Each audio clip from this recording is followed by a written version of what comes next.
একাকিত্বের সাথে যুদ্ধ করবেন কেমন করে? একাকিত্ব লাইফটাকে এনজয় করবেন কেমন করে? যখন আপনি খুবই একা, মনে হচ্ছে কেউ নেই লাইফে, আমি খুবই একা হয়ে গেছি। ওই মুহূর্তটাকে আপনি সাফার করে সামনে এগিয়ে যাবেন কেমন করে? ফার্স্ট অফ অল একটা কথা অলওয়েজ মাথায় রাখবেন, লা তাহজান ইন্নাল্লাহা মা'ানা। হতাশ হয়েও না, নিরাশ হয়েও না। আমাদের সঙ্গী কেউ না হোক, আমাদের সঙ্গী আল্লাহ তাআলা আছেন। আর এক আয়াতে আল্লাহ তাআলা বলছেন, ওয়াহুয়া মাআকুম আইনামা কুনতুম। বান্দা তুই যেখানে থাকিস না কেন, যে অবস্থায় থাকিস না কেন, যেমনই থাকিস না কেন, এটা মাথায় রাখিস, ওয়াহুয়া মাআকুম আইনামা কুনতুম, wherever you are I am with you, I will be there for you। বান্দা তুই যেখানে থাকিস না কেন, আমি আল্লাহ তোর সাথে আছি, ছিলাম এবং আজীবন থাকবো। দিস ইজ দ্য মোটিভেশন, যে আল্লাহ আমার সাথে আছে, আল্লাহ আমার সঙ্গে ছিল, আল্লাহ আমার সঙ্গে থাকবে। এটাকে পরিপূর্ণ ভেতরে বিলিফ সিস্টেমে কাজ করান যে আল্লাহ আমার সাথে আছে। এবার আসুন কিছু ট্রিক্স বলি, কিছু টিপস বলি, যে টিপসগুলো অ্যাপ্লাই করলে এই লোনলিনেসকে আপনি ওভারকাম করতে পারবেন। Number one, accept your loneliness as a mercy from Allah সুবহানাহু ওয়া তাআলা। আপনি যদি আপনার লাইফের একাকিত্বকে আল্লাহর পক্ষ থেকে একটা রহমত হিসেবে গ্রহণ করতে পারেন, এটা আপনাকে এনজয় ফিল করতে মোটিভেট করবে। এর কারণ হচ্ছে, আমার একাকিত্ব যদি আমাকে আমার রবের কাছে নিয়ে যায়, আমার একাকিত্ব যদি আমাকে আমার রবের বন্ধু বানিয়ে দেয়, আমার একাকিত্ব যদি আমাকে আমার রবকে চিনতে সাহায্য করে, এটাই সেরা। আমি একাই থাকবো, আমি আমার রবকে চাই, আমি আমার রবের কাছের বন্ধু হতে চাই, আমি রবের কাছে যেতে চাই, আমি আমার রবের সবচেয়েতে ঘনিষ্ঠ বান্দা হতে চাই। এবং আমার একটা বক্তব্যে আমি বলেছিলাম যে হাদিসে এসেছে, আপনার জীবনের কষ্ট, দুঃখ, আপনার লোনলিনেস, আপনার একাকিত্ব যদি আপনাকে আপনার রবের কাছে এক ধাপও সামনে নিয়ে যায়, এটা আপনার জীবনে আল্লাহর পক্ষ থেকে আসা সবচেয়ে বড় মার্সি, সবচেয়ে বড় রহমত, সবচেয়ে বড় ব্লেসিং, সবচেয়ে বড় বাউন্টিস। সুবহানাল্লাহ। So accept your loneliness as a mercy from your lord. আল্লাহর পক্ষ থেকে আসা বড় একটা রহমত হচ্ছে একাকিত্ব। এটাই এমন একটা সময় যে একাকিত্বে মানুষ মানুষকে চিনতে পারে, মানুষ বুঝতে পারে যে আসলে আমার আপন কে, মানুষ বুঝতে পারে আসলে আমার আপন বলতে একমাত্র আল্লাহ আছেন, আর কেউ নেই। একাকিত্ব এটা এমন একটা ফিলিংস যেটা আপনাকে নতুন করে বাঁচতে শেখায়, নতুন করে সাহস যোগায়, নতুন করে জীবনকে কেমন করে এনজয় করতে হয়, নতুন করে জীবনকে একা করে কেমন করে বাঁচতে হয়, এই লোনলিনেস আপনাকে শেখাবে। So accept it as a mercy from your Lord.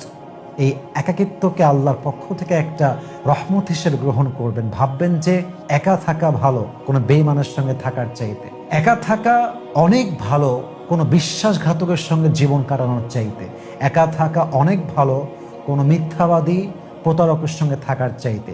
এবং আমি আমার কোনো একটা লেকচারে বলেছিলাম যে মানুষ না আসলে একা থাকতে চায় না।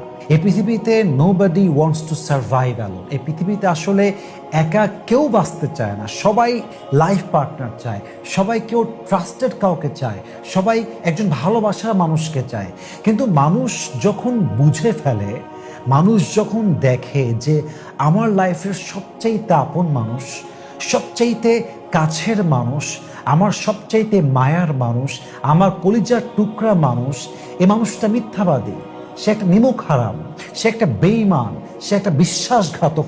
মানুষ যখন এটা বুঝে ফেলে, তখন মানুষ আসলে এটা ডিসাইড করতে বাধ্য হয় যে বেঈমানের সঙ্গে থাকার চাইতে একা থাকা হাজার গুণ ভালো, একা বাঁচা হাজার গুণ ভালো। মানুষ আসলে একা থাকতে চায় না, মানুষ একা থাকতে বাধ্য হয়। এজন্য আল্লামা ইকবাল খুব সুন্দর করে লিখেছেন, मैं अकेला रहना नहीं चाहता था मगर अब मुझे अकेला रहना ज़रूर है। मैं अकेला रहना नहीं चाहता था मगर अब मुझे अकेला रहना ज़रूर है। गद्दार के साथ जीने से अकेला जीना बेहतर है। दिल तो हमेशा ये कहता है कि तुझे कोई ना कोई सहारा ज़रूर चाहिए। दिल तो हमेशा ये कहता है कि तुझे कोई ना कोई सहारा ज़रूर चाहिए। फिर मैं अपने आप से पूछता हूँ कि तुझे धोखा दोबारा क्यों चाहिए। বাস্তবতা এইটাই, মানুষ আসলে বেঈমানির ভয়ে, বিশ্বাসঘাতকতার ভয়ে অনেক সময় একা থাকতে বাধ্য হয়। বাট মানুষ আসলে একা কখনো থাকতে চায় না, সবাই লাইফ পার্টনার চায়, সবাই একজন বিশ্বস্ত মানুষ চায়। সো হোয়াট এভার, আপনার এই কষ্টকে, এই একাকিত্বকে কোনো কষ্ট হিসেবে নেবেন না, পেইন হিসেবে নেবেন না। Accept it as the mercy, blessing and bounties from your lord. এটাকে আপনার রবের পক্ষ থেকে একটা রহমতের চোখে দেখবেন। দেখবেন আপনি you will start to enjoy the loneliness in life. আপনি আপনার জীবনের এই একাকিত্বের মুহূর্তকে এনজয় করতে শুরু করবেন ইনশাআল্লাহ তাআলা। Number 1। Number 2 it's really important for you. মাথায় রাখবেন, এই যে আপনার মুহূর্তটা যখন আপনি একা, nobody is there for you, কেউ আপনার পাশে নেই, কেউ আপনার বন্ধু নয়, কেউ আপনার ওয়াইফ নয়, আপনি একজন মেয়ে, আপনার কোনো হাজব্যান্ড নেই, কেউ নেই দুনিয়াতে, আসলে থেকেও নেই। আপন মানুষ থাকলেই হয় না, আপন মানুষ বোঝার মতো হতে হয়। আপন মানুষ থাকলেই হয় না, আপন মানুষ এমন হতে হয় যাকে মনের কথা বলা যায়। আপন মানুষ থাকলেই হয় না, আপন মানুষ এমন হতে হয় যে আপনার কষ্ট বলার পূর্বে সে নিজে অনুধাবন করতে পারে। আপন মানুষ থাকলেই হয় না, আপন মানুষ এমন হতে হয় যে বিপদে পড়লে সবার আগে হাতটা বাড়িয়ে দেয়। আপন মানুষ জাস্ট রক্তের মানুষ থাকলেই হয় না, বিপদের সময় পাশে থাকতে হয়। এটাই হচ্ছে আপন মানুষ। অতএব এটা মাথায় রাখতে হবে যে এই যে আপনার একাকিত্বের মুহূর্তটা, এটাকে আপনি রবের সঙ্গে জুড়ে দিবেন। রক্তের মানুষ বেঈমান, যাকে বিশ্বাস করলাম সেও বেঈমান, যাকে ভালোবাসলাম সেও বেঈমান।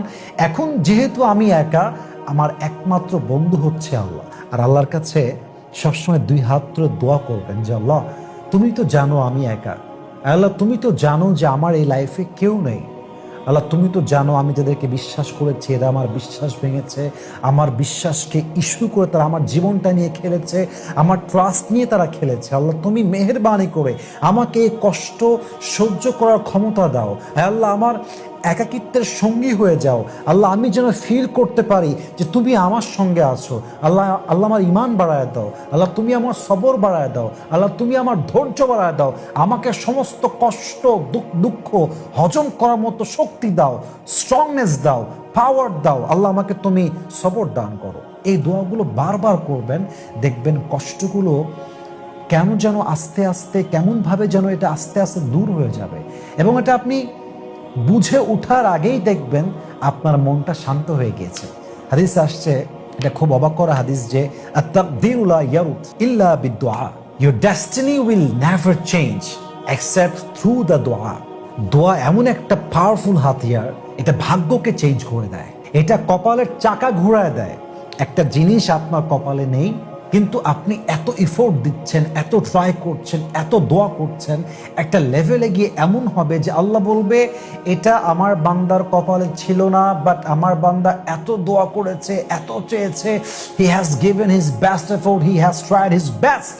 আল্লাহ বলবে বান্দার দোয়ার জন্য, বান্দার চেষ্টার জন্য, বান্দার তাহাজ্জুদের জন্য যা তার কপালে লেখা ছিল না, আমি তাকে তা দান করব। সুবহানাল্লাহ, what an amazing hadith, what an beautiful hadith it is.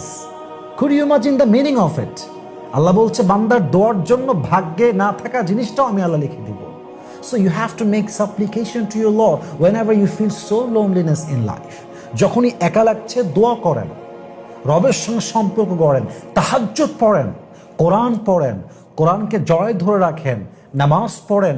রবের সঙ্গে কানেক্টিভিটি যত বাড়বে, দুনিয়ার সঙ্গে সম্পর্ক তত বেশি কমে আসবে, একাকিত্ব তত বেশি কমে আসবে। অতএব এটা নিয়ে আসলে টেনশনের কোনো কারণ নেই। আপনার সম্পর্ক আপনি আল্লাহর সঙ্গে জুড়বেন, আপনার একাকিত্ব অবশ্যই দূর হবে ইনশাআল্লাহ তাআলা। Last one and the final one, এটা বলে আমি শেষ করতে চাই, একাকিত্ব দূর করার সবচাইতে সিম্পল প্রসেস, সবচাইতে বড় প্রসেস, সবচাইতে এফেক্টিভ প্রসেস, যেটা ন্যাচারাল প্রসেস, সেটা হচ্ছে হালালভাবে বিয়ে করে নেওয়া। Yes, you got the right point. আমি বিয়ের কথা বলেছি, আপনাকে বিয়ে করতে হবে। মাথায় রাখবেন, মানুষ পৃথিবীতে সব কিছুর সঙ্গে ফাইট করতে পারে, বাট যেটা মানুষের নেচার, এটার সঙ্গে সে ফাইট করতে পারে না।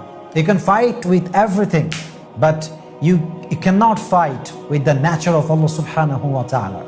আল্লাহর যে নেচারটা আছে, এটার সঙ্গে পৃথিবীর কেউ যুদ্ধ করে কুলিয়ে উঠতে পারবে না। ক্ষুধা, এটা আপনার নেচার, এটার আলটিমেট সলিউশন হচ্ছে আপনাকে খেতে হবে।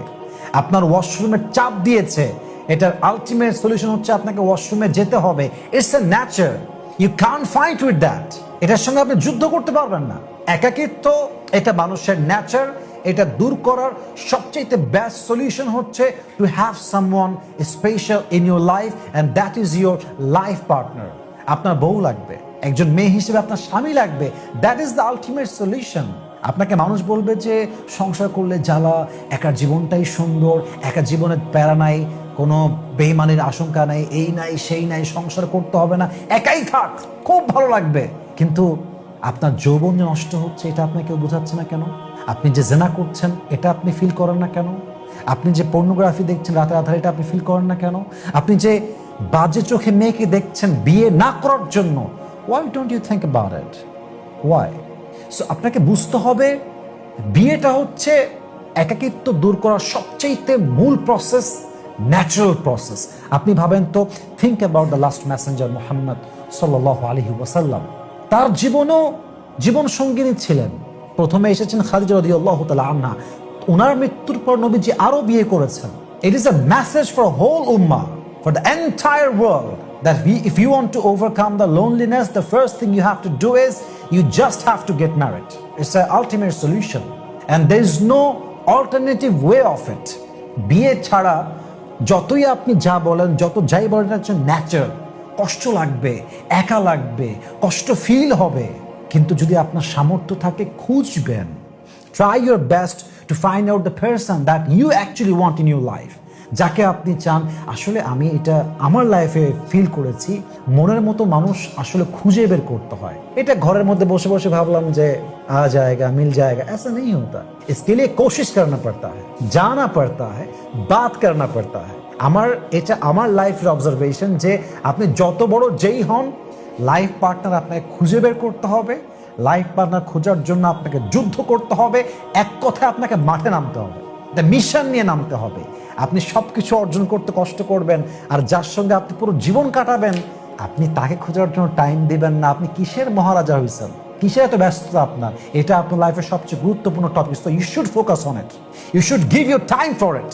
অতএব মেহেরবানি করে যদি আপনি এটাকে কাটিয়ে উঠতে চান, এই লোনলিনেস, এই একাকিত্ব, এটাকে দূর করার সবচেয়ে মূল প্রসেস হচ্ছে হালালভাবে বিয়ে করে নেওয়া। আল্লাহ আমাদের সবাইকে মানা বোঝা এবং আমল করার তৌফিক দান করুক এবং সবাইকে উত্তম জীবনসঙ্গী দান করুক। আমিন। ওয়া আখির দাওয়ানা আলহামদুলিল্লাহি রাব্বিল আলামিন। আসসালামু আলাইকুম ওয়া রাহমাতুল্লাহি।